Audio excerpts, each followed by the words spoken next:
এটা আমাদের গ্রামের বাড়ি। আমাদের বাড়িতে ঢুকতেই বাম দিকে আমার আব্বা কিছু সবজি চাষ করেছে। এখানে মিষ্টি কুমড়ার গাছ, ঢেঁড়সের গাছ, কাঁচামরিচ, একটা পেঁপে গাছও আছে যদিও অনেক ছোট, হ্যাঁ? কিছু ওলের গাছ আছে। আমার আব্বা এগুলো থেকে এখন নিয়মিত ঢেঁড়স, কাঁচামরিচ সংগ্রহ করছে। তো আসলে এটা খুব ভালো একটা সুবিধা। একদম ঘরের সাথেই এই সবজির ক্ষেত বা বাগানটা আমার আব্বা করেছেন। সাথে একটা ছোট লিচু গাছ, লিচু বেশ বড়, এবার ২-১ টা লিচু হয়েছিল, সামনের বার থেকে বেশি হবে আশা করি। ডান দিকে একটা কাঁঠাল গাছ, অনেক বড় বড় সাইজের কাঁঠাল হয় এখানে।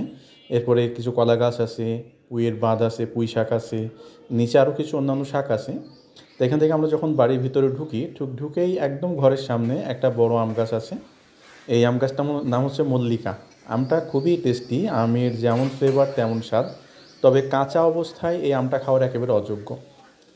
তো এই আমটা একটু আসলে হয় কম, এই আমের কিছু সমস্যাও আছে, যে দেখা যায় যে বেশি হলেও ঝরে পড়ে যায়।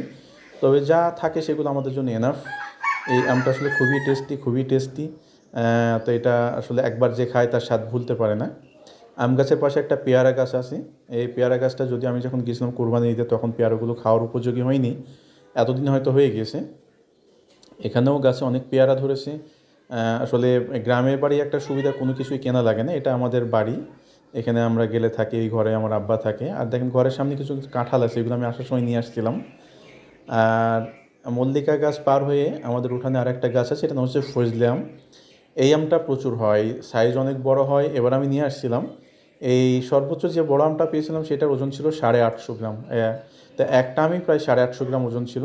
এই আমটা হয় প্রচুর, যদি আবার কিছুটা তুলনামূলকভাবে কম ছিল। তো আসলে এই সব ধরনের আমগুলো আমরা খেতে পারি, বা আমরা আমাদের ভাই বোনরা তাদের চাহিদা মতো মোটামুটি নিতে পারি আর কি। এর পাশে একটা আম আছে হিমসাগর, এটা পাড়া হয়ে গেছে, এই জন্য গাছটা দেখাচ্ছি না। এরপর এটা আছে আম্রপালি।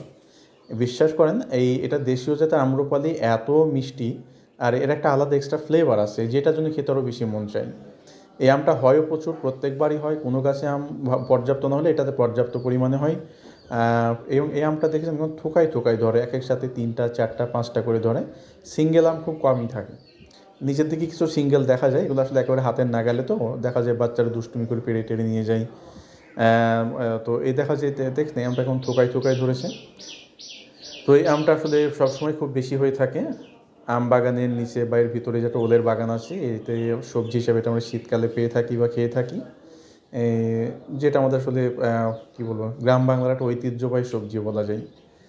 এর পাশেই আছে একটা লেবু, লেবু গাছ। এই লেবুতে এত লেবু হয় যে আমাদের আসলে সারা পাড়ার লোক কেউ শেষ করতে পারে না। প্রত্যেক সময় প্রচুর লেবু থাকে, এবং যে যার ইচ্ছা মতো সে নিয়ে যেতে পারে, আমরা কখনো কাউকে বাধা